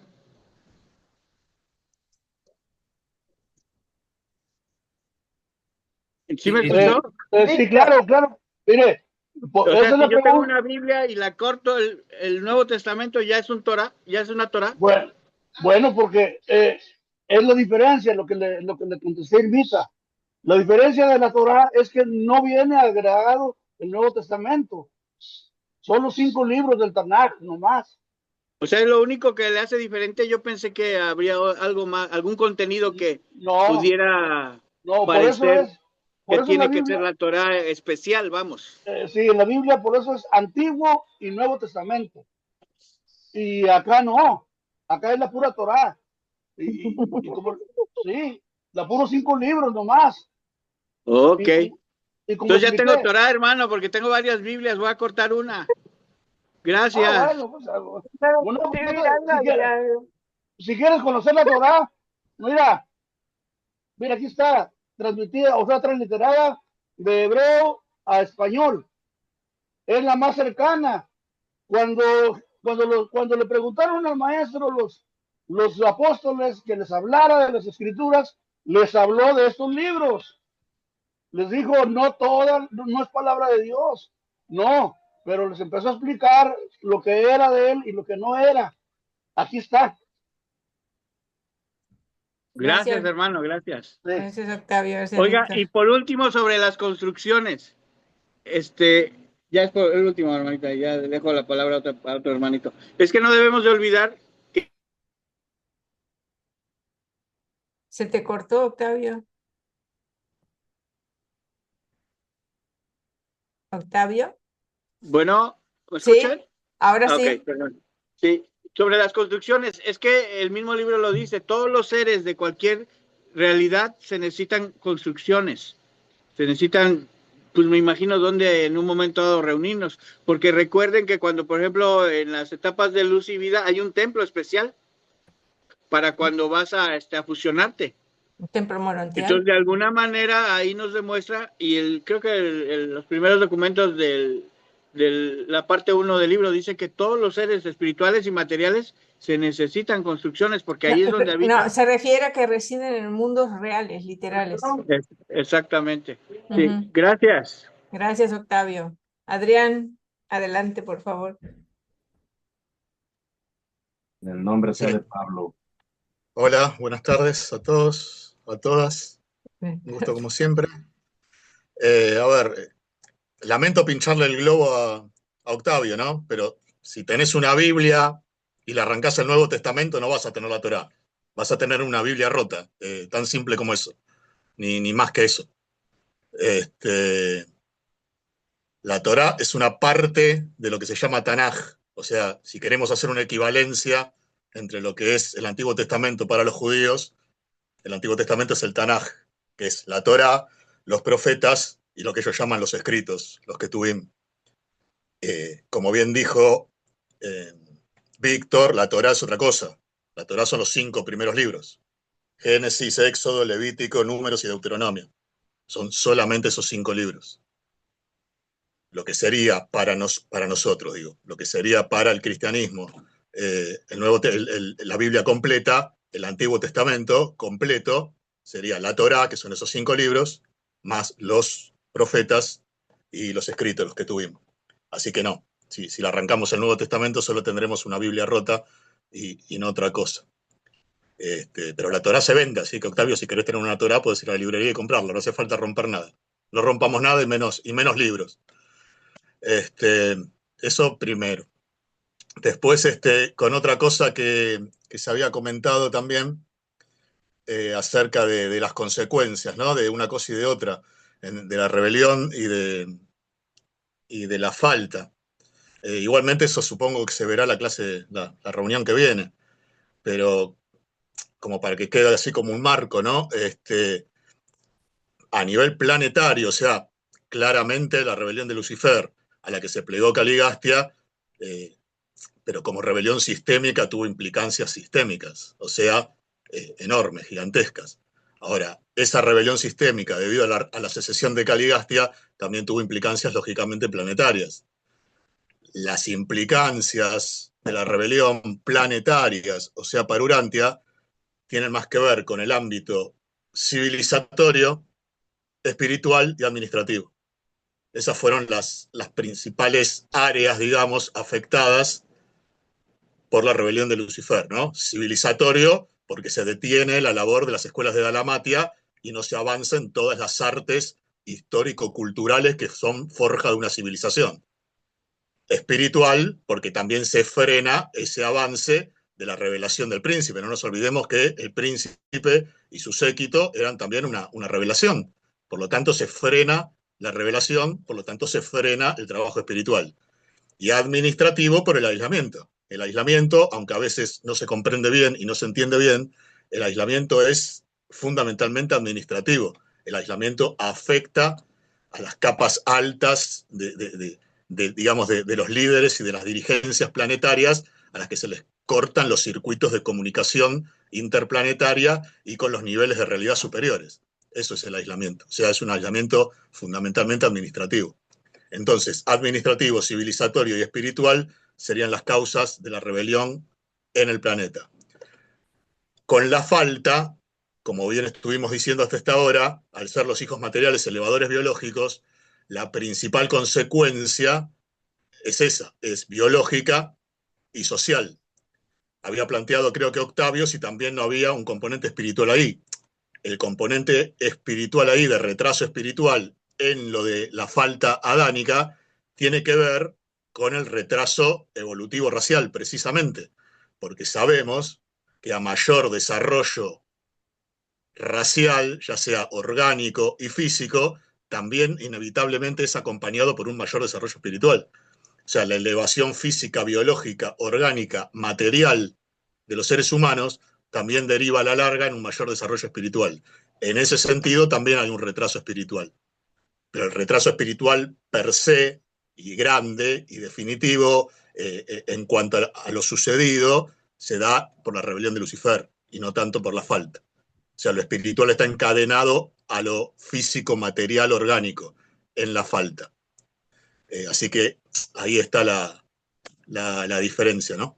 Y después otro detalle de color, si se quiere, de esto que estaban hablando de los templos y todo eso, como bien explicó Ginny, o sea, todo eso fue claramente, los templos, al ser parte de las religiones evolutivas, claramente es un concepto que también va evolucionando con el tiempo. Obviamente, parece una verdad de perogrullo, pero es así. Entonces, los templos no fueron siempre lo mismo a lo largo de la historia y a lo largo de todas las revelaciones, a lo largo de todas las religiones evolutivas. Como bien dijo Ginny, fundamentalmente hay un componente social. ¿Qué es el componente social? El componente social es la reunión, la congregación, las lecturas de los libros de cada religión, el acto de orar, el acto de adorar. Entonces, precisamente era un lugar, si se quiere, comunitario, social. Podríamos decir que eran sociedades de fomento con una connotación espiritual, pero era eso, eran los lugares de reunión tribales, comunales, y que se fueron ampliando lógicamente a medida que crecían las poblaciones o las religiones. Pero eran eso. ¿Quién introdujo la parte de morada o de tabernáculo divino en un templo? Eso fue introducido primero por los griegos y después por los romanos. O sea, fueron los primeros en realidad que a los templos los veían más allá de un lugar de adoración, sino que lo veían no solo como un lugar de adoración, sino como un lugar de residencia de lo divino. O sea, de morada de lo divino. No solo un lugar ya para ir a adorar, sino para ir a adorar a quien estaba ahí. O sea, el Dios estaba ahí, en el templo. Y eso lo hicieron, lo introdujeron los griegos y por extensión luego a los romanos. El judaísmo eso lo tuvo independientemente y anteriormente bajo un concepto que era la Shekinah. La Shekinah era la presencia de Dios. Ellos la tenían o la adoptaban, el origen de eso les viene de todas las historias estas medio fantasiosas del desierto y todo eso, ¿no? De lo de la nube que había entrado al tabernáculo y que moraba allí y que qué sé yo, y que bla, bla, bla. Entonces eso lo prolongaron en el tiempo y que cuando construyeron su primer templo, el templo de Salomón, cuando construyen ese primer templo, la Shekinah o la presencia de Dios moraba en lo que se conocía como el Santo de los Santos, que era el lugar donde solo podía entrar el sumo sacerdote una vez al año, en la fiesta de la expiación, y donde podían entrar solamente la comunidad de los nazareos. Después nadie podía entrar a ese lugar. Pero en ese lugar, según ellos, habitaba la esencia, la presencia de Dios, lo que ellos llamaban Shekinah. Que después, cuando el templo es destruido y cuando lo vuelven a reconstruir en la etapa de Esdras, con el regreso de Babilonia, y todo eso, que es el segundo templo, que es el templo que conoce Jesús y que es el templo de la época de Jesús, el judaísmo decía que la Shekinah ya no habitaba ahí. Como que el santo de los santos era un lugar vacío. Y el templo judío era sobre todo, a partir de ahí, de que ya la presencia de Dios no moraba allí, se transformó en un lugar de poder. O sea, el templo era un lugar político. ¿Por qué? porque era el lugar que tenía el monopolio del sacrificio. O sea, el sacrificio se hacía en el templo, no se hacía en cualquier otro lugar. Las sinagogas judías, antes, durante y después del templo, eran lugares sociales, a la usanza de los viejos templos. Eran lugares donde se enseñaba los libros religiosos, donde se estudiaba, donde se reunían, donde se rezaba y donde se adoraba, pero eran eso, eran no más que eso. El templo era el monopolio del sacrificio. O sea, cualquier ciudadano, inclusive judío de la diáspora extranjero, tenía que ir al templo para hacer un sacrificio. No se podía hacer un sacrificio en ningún lado.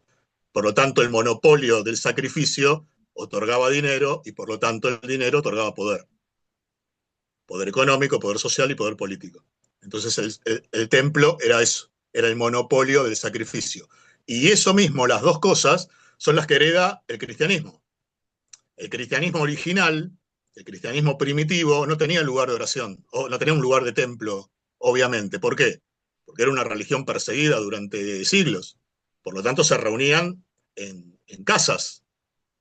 Era un culto doméstico el cristianismo primitivo, si se quiere. Cuando empieza a desarrollarse y que se empiezan a construir templos y todo eso, toma estos dos tópicos del judaísmo. ¿Cuáles? Uno, el lugar de monopolio del sacrificio, porque el sacramento de la Eucaristía para los cristianos es un sacrificio. El altar de un cristiano es la piedra de sacrificio. O sea, el cristianismo trastoca o invoca el fin de los sacrificios físicos materiales por la Eucaristía como representación del sacrificio de Jesús, que sería el último y definitivo sacrificio. Pero no dejan de tomarlo como un sacrificio. Por lo tanto, el templo cristiano, por un lado, sigue siendo el lugar de monopolio del sacrificio, porque la Eucaristía no se da en ningún lado, se da en el templo. La Eucaristía se celebra en el templo. Por lo tanto, sigue siendo el lugar de monopolio del sacrificio. Y por otro lado, toma la noción de que también es un lugar de morada de lo divino, porque dicen que el pan y el vino no son la sangre y el cuerpo de Cristo simbólicamente, sino que son reales, lo que se llama la transustanciación. O sea, el católico fundamentalmente cree eso, cree que Cristo está presente realmente, bajo otra sustancia, en el pan y en el vino. Por lo tanto, el templo ya no solo es el lugar de exclusivismo, de sacrificio, sino que también es morada de lo divino. O sea que el cristianismo toma esas dos características o conceptos del judaísmo. Así que bueno, me pareció interesante, por si a alguno le quería saberlo, toda esta evolución, ya que salió del concepto de la evolución de los templos y lo que se hacía en cada uno, ¿no? Así que bueno, eso por ahora. Gracias. Muy bueno. Sinceramente no tenía idea. Así que excelente. Gracias, Adrián. Qué Sí. bien, ¿eh? Qué clarito. Buenísimo. Adelante, Marcelino, por favor. Gracias, Magini. Bueno, no, para aclarar en primer lugar, rápidamente, que sí, coincidiendo con Octavio, el objetivo de los Adanes y las Evas son elevadores biológicos, pero por supuesto me faltó aclarar eso. Entonces, para que esté claro, no es que van a sustituir el príncipe, pero en el caso donde Micael se autotorgó como Adán, había una rebelión y ese Adán sustituía al príncipe por la rebelión. Y en el caso de Urantia, había una rebelión y este Adán sustituyó al príncipe por la rebelión. Entonces, que eso quede claro y coincido con Octavio. En cuanto a lo que comenta Adrián, que me parece muy interesante todos esos detalles que da Adrián, no olvidemos que Jesús sí expresó, la casa de mi padre debe ser una casa de oración. Él lo expresó. Pero cuando se expresa la casa de mi padre es un símbolo, símbolo. Y así como hubo el templo al Padre invisible como símbolo material del Padre invisible en cuanto al templo, así también hay templos, por ejemplo, en el mundo de transición, los 56 mundos que rodean a Jerusalén, la capital del sistema.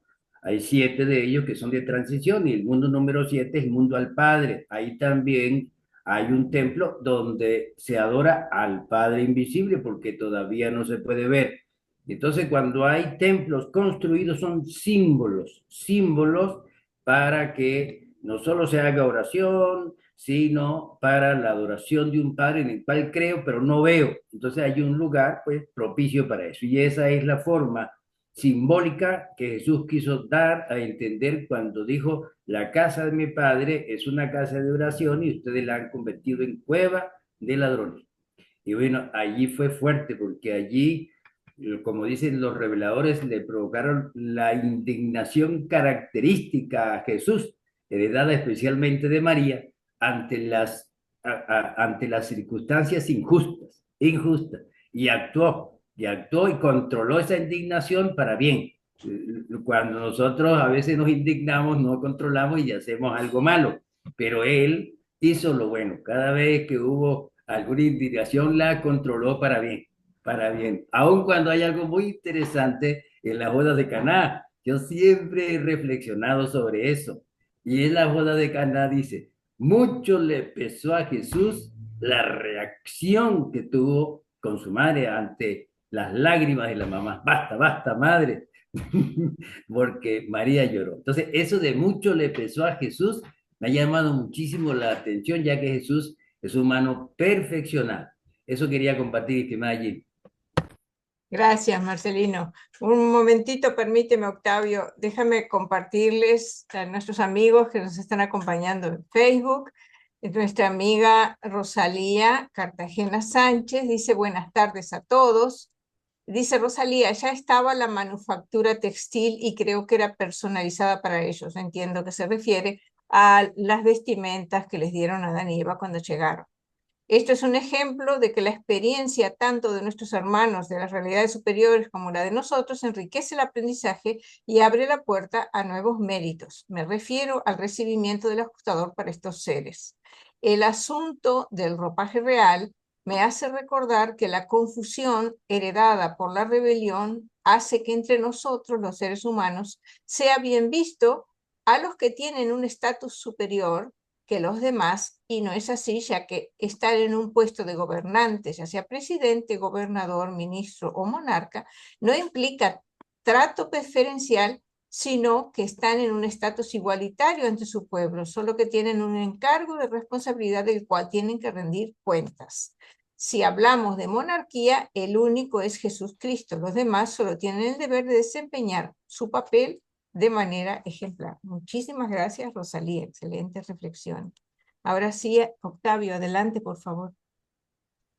Fíjese que voy a leer este texto. Dice, estos hijos son el don material del Hijo Creador a los mundos habitados, juntamente con el Hijo Planetario, con el Príncipe Planetario, permanecen en su planeta, o sea, los Adanes y Evas, más el Príncipe Planetario, en su planeta de asignación a lo largo de todo el curso evolucionario de dicha esfera. ¿No será que por esa razón tuvieron que dejar a Caligastia? Porque es parte de su protocolo, ¿no? De que tiene que permanecer aquí. No sé si el libro más adelante en otro documento, no lo recuerdo, dice que se lo deberían de llevar, pero a lo mejor es por eso que está aquí en Urantia, porque No. así es como en una situación normal es lo que debe prevalecer, ¿no? Sería si fuera la situación normal, pero recuerda que nosotros ya tenemos un príncipe planetario titular, que es Cristo Miguel, y un príncipe planetario vicerregente o vicegerente, que es Maquiventa Melquisedec. Ya fue destronado Caligastia. La razón por la cual Caligastia y Daligastia están libres todavía en nuestro mundo es otra. Okay. Es porque todavía en este planeta hay mucha simpatía por ellos, por los rebeldes, ya sea personalizados identificados como Satanás o como Lucifer, porque la mayor parte de la gente, obviamente no sabe que es Caligastia, el diablo en nuestro mundo, sino que también las enseñanzas espurias tienen muchísimo apoyo en la humanidad. El materialismo, que todo existe porque sí, que los gobiernos... Entonces, de alguna manera, hermanita, Caligastia está contribuyendo a eso, a esa conducta mortal, ¿no? Que no debería de ser, Por supuesto que sí. Y aparte, pero lo hace. Otra cosa, una de las cosas más nocivas, más ponzoñosas, es la falsa enseñanza de que las almas sobreviven automáticamente, que si se dedican a hacer maldades, si se dedican a destruir las vidas de los demás, sobreviven igual, que todos sobreviven sin importar lo que hagan. Esa es una falacia monstruosa. Eso es validar, y además la teoría esa absurda, horrorosa del contrato, que afirma que Dios les ofrece eso a las personas antes de nacer para que vengan y ejecuten todo eso en la vida. Eso es hacer que Dios es el causante de todo el sufrimiento, del mal, del horror del mundo. Entonces, eso, fíjate, está en plena vigencia. Y hay Entonces se quien... convierte como en una inevitabilidad, ¿no? Que de alguna manera se está dejando para reforzar la fe.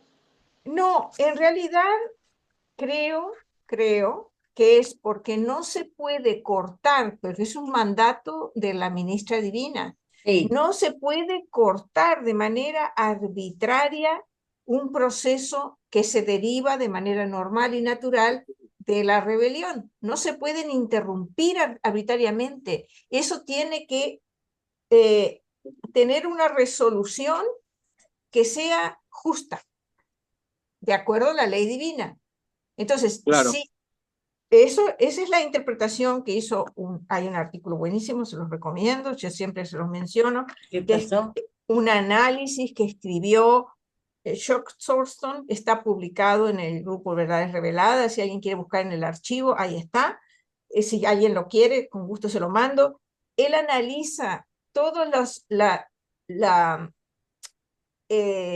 ¿cómo decir? Cómo se resolvieron en otros niveles del universo cuando fueron apresados Satanás y Lucifer y los rebeldes. Entonces, él da una explicación que está buena, que es lógica y encajan las cosas, se entiende de por qué están libres y por qué los ancianos de los días no decretaron la prisión de esos dos. Y esa sería la razón que explica. El apoyo. Principal. Sí, la Sí, razón gracias. principal. Y ya por último, una pregunta al hermanito Adrián. A lo mejor no supe yo comentarlo o preguntarlo. Es que a mí me llama la atención por qué la Torah tiene esa fuerza o esa autoridad, no sé cómo llamarle, literaria, no sé. Está bien, a lo mejor no nada más es el Nuevo Testamento. Yo pues que yo me guié por lo que dijo el hermanito Víctor, porque ahí sí yo no he estudiado nunca la Torah, ni he tenido una Torah en mis manos. Pero si solamente son los 5 libros que usted mencionó, yo me refería más al contenido. ¿Es otro relato? ¿Su contenido, su información es diferente a la Biblia? ¿Que por eso es diferente la Torá a la Biblia? No, perdón, ¿puedo contestar ahora? Sí. Claro, Sí, por adelante. favor. No, la Torá son los primeros 5 libros de lo que después va a ser el Tanaj, que sí, el Tanaj es equivalente a lo que nosotros conocemos como Nuevo Testamento, como Antiguo Testamento. O sea, Okay. los primeros 5 libros, ¿por qué tienen tanta autoridad en el mundo judío? Porque siempre se creyó, equivocadamente, lo sabemos nosotros por la revelación, pero hoy en día lo sabe también la ciencia, la historia, por estudios y por investigaciones y por todo, siempre se creyó que son lo que se llamaba la cátedra de Moisés. O sea, los primeros 5 libros eran los libros de la autoridad mosaica, escritos directa o indirectamente por el propio Moisés. Entonces, por eso tenían autoridad, ¿no? Era la ley de Moisés, como la nombraban los judíos de la época de Jesús y anterior. Entonces, por eso tenían tanta autoridad esos libros, por sí solos. Inclusive, uno de los grupos fundamentales que nosotros conocemos por la vida de Jesús, uno de los grupos fundamentales en los que se dividía la élite religiosa de la época de Jesús y anterior, que eran los saduceos solo creían en la autoridad de los libros de Moisés, de los 5 primeros libros. Por eso no creían, entre otras cosas, en la resurrección y en otro montón de cosas. Y por eso tenían tanta discrepancia y tantas peleas feroces con los fariseos, ¿no? Porque a veces pensamos que el judaísmo de la época de Jesús era un todo homogéneo, y nada que ver. Era sumamente heterogéneo y tenía fuertes discrepancias doctrinarias y teológicas entre ellos. No había escuelas que se enfrentaban duramente, e inclusive había internas dentro de las mismas escuelas, ¿no? Los fariseos con Shammai y Hillel, o sea, liberales contra conservadores, o sea, había muchas divisiones y discrepancias. Los saduceos, que eran muy importantes, sobre todo políticamente, ya también lo sabemos por la vida de Jesús, de la importancia política que tenían, y las influencias que ejercían y la relación que tenían con los romanos, con la fuerza de ocupación, creían en la Torá, pura y exclusivamente. Pura y exclusivamente. Entonces, no, siempre hubo un grado de autoridad en esos 5 primeros libros. Después, el Tanaj le agrega otros libros, ¿no? Que son lo que los judíos llaman escritos, más profetas. Y esos 3 libros del Tanaj son los que en el canon bíblico cristiano se denomina Antiguo Testamento, ¿no? Pero el canon bíblico cristiano, como Biblia, o sea, como suma de Antiguo Testamento más Nuevo Testamento, que son los evangelios, más las cartas, más Apocalipsis, es algo muy tardío, es algo del Concilio de Roma del 382, dicta el canon oficial de la Biblia cristiana, digamos, ¿no? Que inclusive ese canon, después con todas las divisiones que hubo de protestantismo y todas las variantes, bueno, al día de hoy tenemos 170 versiones distintas de la Biblia, y que inclusive 170 literal, no es un chiste decir muchas, 170 como mínimo, y que evidentemente más allá de las divergencias de la traducción, que es lo fundamental, más allá de esas divergencias, también hay divergencias en el orden de los libros, y también algunas que otras no tienen el mismo canon, y hay algunos libros que no están. Entonces, es todo un tema ese del estudio de la conformación bíblica y de todo eso. Entonces, hermanito más, Adrián, por último, sí. Entonces la Biblia se divide en 3 partes, por decir así, en Torá, en Tanán y en Biblia, ¿no? Cuando es completa. No, eso es el Tanaj. El Tanaj tiene 3 partes. El Tanaj no es una Biblia. El Tanaj es un compendio de libros judíos. No es la Biblia. La Biblia es cristiana, y la Biblia se divide en 2 partes, Antiguo Testamento y Nuevo Testamento. El Antiguo Testamento, como dije recién, es el canon de todos esos viejos libros judíos juntos, digamos. Después se fue modificando el orden, la edición y todo, y hay órdenes distintos en el canon. Y a eso se le suma el Nuevo Testamento, que es la vida de Jesús, más las cartas paulinas y de otros apóstoles, más el Apocalipsis y todo eso. Eso es la Biblia. La Biblia es cristiana. Esos mismos libros en la religión judía tienen otros nombres, obviamente. Pero la Biblia es cristiana, ¿sí? Y es la suma de todo eso. Entonces el pueblo ahorita de Israel no ocupa mucho la parte cristiana. El Nuevo Testamento no lo ocupa mucho. Y oficialmente no, claro que no. Salvo, salvo el judío que quiera leer en su casa el Nuevo Testamento, que supongo que habrá muchos, oficialmente sí. No. O sea, no forma parte de... Fuera de las sinagogas, por decirlo así. No, para nada. No forma parte de las escrituras judías, claramente. Muchas gracias, hermano. No, ¿por qué? De nada. Bueno, gracias, Adrián, gracias, Octavio. Estuvo buenísima esa conversación, muy esclarecedora. Adelante, Jesús, por favor. Buenas noches. A la alusión al que ha hecho Adrián recientemente, que sí es verdad que el cristianismo antiguo no tiene nada que ver con el nuevo, porque pasaron por pautas muy tremendas y por filtros muy tremendos ya en los discípulos, ¿no?, de Jesús y tal, pero bueno, se salvaguardó la idea del cristianismo, aún contaminada, ¿no? Pero bueno, prevaleciente como Asner y otros, conservaron la idea del seguimiento del gran mensaje, y delante y después, yo creo que aquí estamos todos de acuerdo, un antes y después de que vino Jesús y después, ¿no? O sea, está muy bien que el sacrificio fue de animales y mucho antes de personas, y mucho antes y después, durante instituciones sociales y tal, y Jesús metió ahí una baza diciendo, no hay sacrificio de animales. Yo no quiso decir yo me ofrezco como sacrificio, ¿no? Sino yo doy el mensaje de que esto no se puede hacer. Y sigo la deidad del Padre, porque yo y el Padre somos uno, y me ofrezco en semejanza a modo de, y eso ya es interpretativo, ¿no? A modo de compasión, de perdón, para que no lo hagáis y sigáis el camino correcto, ¿no? Y por eso, antes de morir, a los 12 discípulos en la cena, hizo la cena del recuerdo, que está estipulada en el libro de Urantia, ¿no? Cuando yo me vaya, recordarme y hacer esto en memoria mía, ¿no? Claro, Como pero tiene diciendo, otro significado, no tiene nada que ver con sacrificio.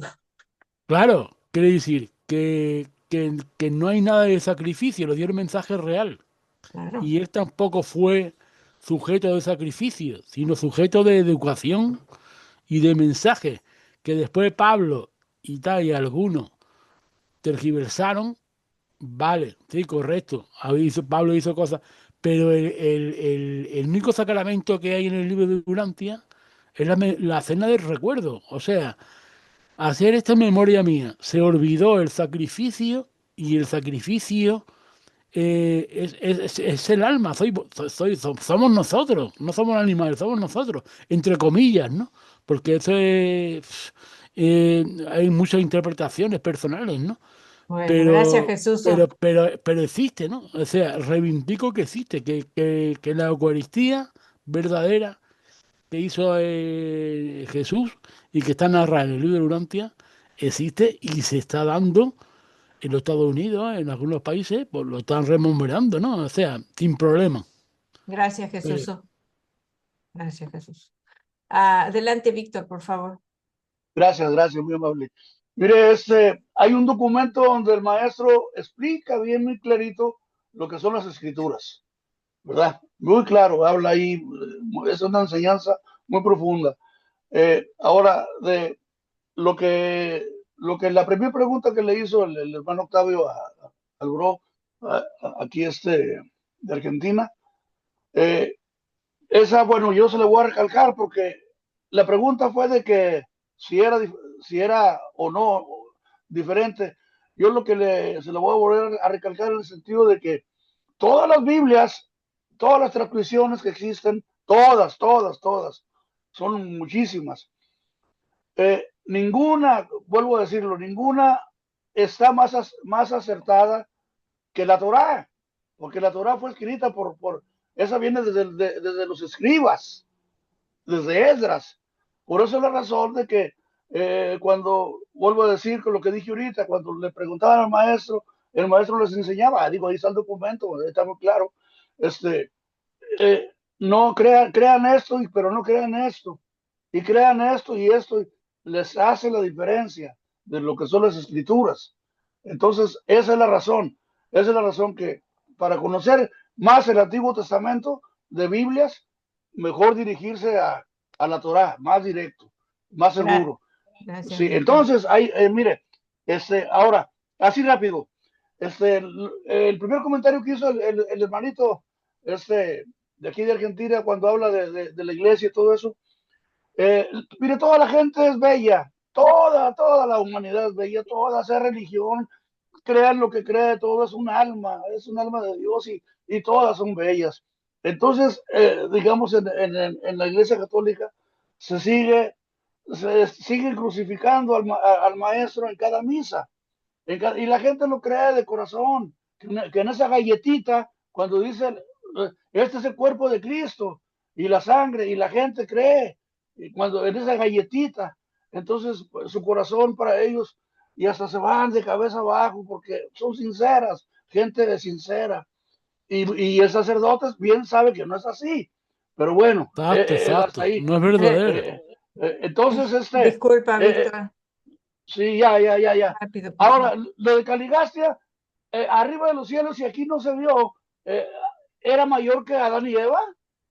Caligasti era un hijo de Lanonante, que era el Sí, príncipe era mayor. planetario. Claro, Era mayor. Ah, ok. Sí. sí. Bueno, Gracias, hermano. sí, Solo gracias. para que estén conscientes, son 5:47 acá, o sea, y 47, nos faltan 12 minutos y tenemos que terminar la hora en punto por hoy. Así que, por favor, adelante, Ramón. Gracias. Sí, muy buenas tardes para todos. Permítame saludarlos. Muy hermosa la reunión. Solamente, Jenny, me queda una pregunta de hacerla. Quien me la pudiera contestar. En ese análisis que hizo Octavio y Jenny le dio una respuesta de que por qué Caligastia aún persiste aquí si ya hubo cambio o hay un gobierno planetario seráfico. Ahora bien, entonces me surge esta pregunta. A mí, pregunto, ¿será que es que todavía nosotros tenemos como una guerra de ideas para poder que se llegue algún día con todas las enseñanzas de la quinta revelación y lo que dio Jesús de Nazaret, que mucho de eso se obvió de una u otra manera y nos lo traen los reveladores en la quinta revelación, para que la humanidad tome un rumbo más correcto de Es acuerdo a las ideas? de acuerdo a la verdad.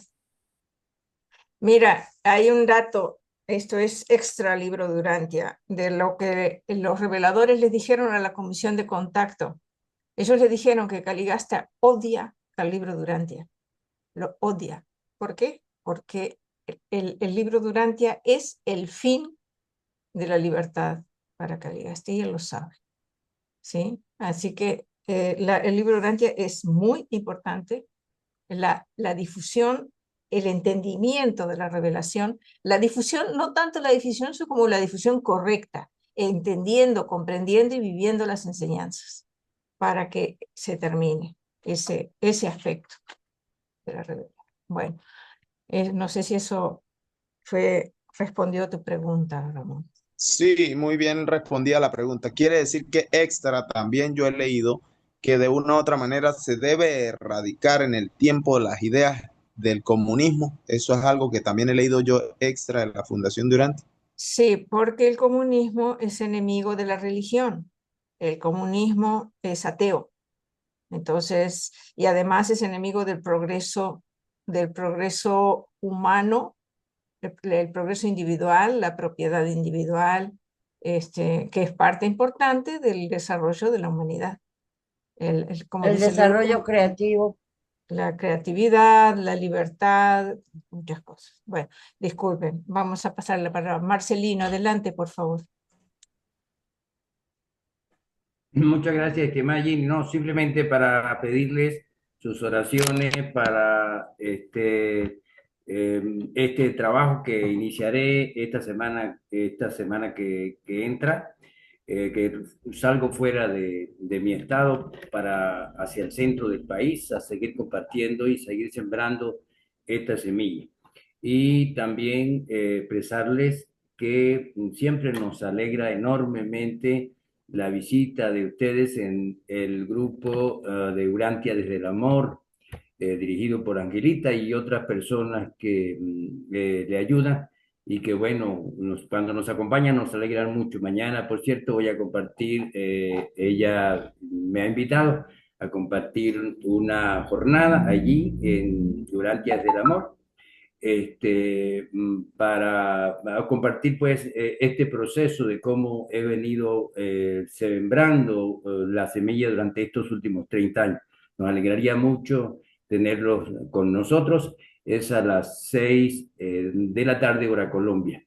Un gran abrazo y nuevamente felicitaciones, Temagini, y a usted y a su equipo por todo este esfuerzo que siguen haciendo para la siembra de la semilla. Felicitaciones en español y congratulations en inglés. Gracias, Marcelino. Gracias a todos. El grupo lo hacemos todos y mis amigos colaboradores especialmente. Octavio, adelante, por favor. quería hacer este comentario, pero no encuentro la escritura, está en la Biblia, pero no lo encuentro. Pero espero a ver si no me equivoco con lo que voy a decir. Creo que fue Nicodemo cuando estaban discutiendo que qué hacían con Jesús y les decían, pues déjenlo. Si esta obra es de los hombres, seguro que va a terminar, pero si es de Dios va a permanecer. Entonces imagínense, después de 2000 años todavía sigue. Entonces quiere decir que sí era de Dios. Y a mí me Y va a llama seguir. a mí me llama la atención cómo es que el pueblo judío no se ha dado cuenta de eso, si se los dijeron a ellos mismos y todavía siguen apartándose de las enseñanzas de Dios, ¿no? Es increíble. Eso es todo y gracias, gusto en verlos. Nos vemos la próxima semana. Gracias, Octavio. Les comparto los comentarios de nuestra amiga Rosalía Cartagena Sánchez en Facebook. Dice Rosalía, el asunto es que los recintos que actualmente se conocen como casa de oración solo se dedican a la réplica de rituales, aunque sí hayan en algunos casos quienes animan a los feligreses a no quedarse solo con el ritual, sino también a actuar bien en la comunidad. Todos esos libros son fuente de conocimiento humano y son valiosos porque muestran distintos puntos de vista. Sin embargo, a pesar de tener una buena intención, en ocasiones provocan miedo a no salirse del dogma, ya que puede ser catastrófico, pero el ser humano tiene que ser siempre buscador de la verdad, y más cuando tenemos una herencia de libertinaje. Por esa razón, nuestros hermanos superiores pensaron que sería bueno que conociéramos nuestra verdadera historia. Muchísimas gracias, Rosalía, y gracias también a los que nos están acompañando en Facebook. Hola, Rosy. ¿Alguien más? Tenemos 5 minutitos. ¿Alguien más Yo, quisiera decir? hermanita, Diga, quiero decir algo rápido de los templos. diga. No sé si ustedes o conocen un poco de la fe Bahá'í, pero si tienen la oportunidad, métanse, estudien un poquito de sus templos y es otra cosa, es algo muy, muy hermoso para Correcto, estoy cuál de es su acuerdo. función y cómo los ocupan. Eso a mí la verdad me llama la atención. Y otros templos que también son muy bonitos estéticamente y que hacen algunas ordenanzas, claro, de acuerdo a su línea, ¿no? Son los templos de los hermanos de Jesucristo de los santos de los últimos días. O sea, hay templos que realmente sí son Correcto, estoy de acuerdo. como espirituales, muy Gracias. espirituales. Gracias. Sí. Gracias, Octavio. Ricardo, adelante, por favor. Muchas gracias, Jenny, muchas gracias. Pues era simple y sencillamente para parafrasearte porque dijiste algo muy importante y creo que nadie lo retomó, y es el comprender que en esta religión pues típica en Latinoamérica, que es el catolicismo, pues se nos enseña que en algún momento pues podemos hacer virtualmente lo que sea y que de alguna forma vamos a ser perdonados en base a los rituales que se llevan a cabo en la Iglesia Católica, y eso pues eso no puede ser. Simple y sencillamente por ley, causa y efecto, toda aquella semilla que sembremos vamos a cosechar el fruto. Y por lo tanto pues con esta preciosísima quinta revelación es tomar conciencia de que los rituales de los cuales está pues saturada, ¿no? La liturgia de la Iglesia Católica pues son realmente un proceso de control de aquellos ritualeros y de aquella estirpe, pues que yo lo veo en lo personal como muy parasitaria de todo lo que implica realmente una enseñanza divina. Entonces, pues enhorabuena, tenemos la quinta revelación con nosotros y nos va a corresponder en base a un modelaje ejemplar que se pueda extender. Era todo, muchas gracias. Gracias, Ricardo. Bueno, para finalizar, déjenme compartirles Yo un no dije detallito. nada. Ay, ¿quieres decir algo, Irmita? Sí. Ay, por favor, habla, por favor. Perdona. Quería, pues recordar que estamos hablando de Adán y Eva. Y ellos, es bien importante darnos cuenta, y nos dijo el mismo revelador, recuerden esto, miles de años estuvieron estudiando, fueron maestros, fueron directores de su instituto bioquímico en su planeta natal, y la situación aquí en Urantia estaba tan mal que ellos se desconcertaron. Espero que sigamos este estudio la siguiente vez, Sí, porque vamos estuvo a... así como muy ambiguo. Sí. Bueno, vamos Estoy hablando a de ir. Caligastia, y o sea que Caligastia ya no es, bueno, sí, pero ya no tenía nada que ver en el gobierno del planeta cuando llegaron a Adán y Eva. Tenía que ver en los problemas que causaron, pero no en el gobierno. Claro. Porque es bien importante darnos cuenta que el trasfondo de los problemas, por qué hubo esos problemas, por qué Adán y Eva no fueron capaces de solucionar y todo eso. Ujú, cierto. Gracias, hermanita. Gracias a ti. Solo un detallito, lo que les quería decir, que observé. Observen esto, la humanidad nació por evolución y en cierto momento de la evolución natural de las razas humanas se recibe la infusión de la genética adámica. O sea, lo que sale de la Tierra se encuentra con lo que viene de arriba y se produce una amalgamación y una humanidad mejorada, nueva, con capacidades superiores. Y en el plano espiritual sucede algo similar. Nosotros nacemos con una dotación propia, por así decir, dada siempre, por supuesto, por el Padre, pero tenemos un cuerpo físico, tenemos una mente y tenemos un don de la personalidad. Y recibimos, o sea, lo que nace de la tierra, recibe de arriba la conexión a los circuitos espirituales y recibe el ajustador del pensamiento y ahí se genera el alma. Y esa es la vía de sobrevivencia. Entonces, ¿cómo se dan? En los dos planos, tanto en el plano físico como en el plano espiritual, algo semejante. Lo que nace natural del ser humano se une con lo que viene del Padre y se produce un ser nuevo, que es el ser renacido, el espíritu, el sobreviviente y todo eso. Ese pensamiento me vino y lo quería compartir. Queridos hermanos, gracias. Disculpen que terminemos así en punto. Tenemos que irnos de la sala, pero gracias a todos por su presencia, gracias por su compartir. Para mí la sesión fue interesantísima y muy ilustrativa. Que el Padre les bendiga y que tengan buena semana. Un abrazo. Igualmente a Gracias. usted, a ti. Gracias, hermanos. Gracias, Cuídense. Lilita. Gracias a todos. Igual, un gran Hermanito. abrazo, estimada Ginny, y un gran abrazo para todos. Abrazo Hermano para todos. Marcelino. Gracias a Dios los bendiga. Rosalía y a todos los que nos Amén. acompañaron en Facebook. Hermano Dios Marcelino, bendiga. mucha suerte. Amén, hermanito. Dios los bendiga, Todos, Que le vaya bien. saludos, Marcelino. Amén.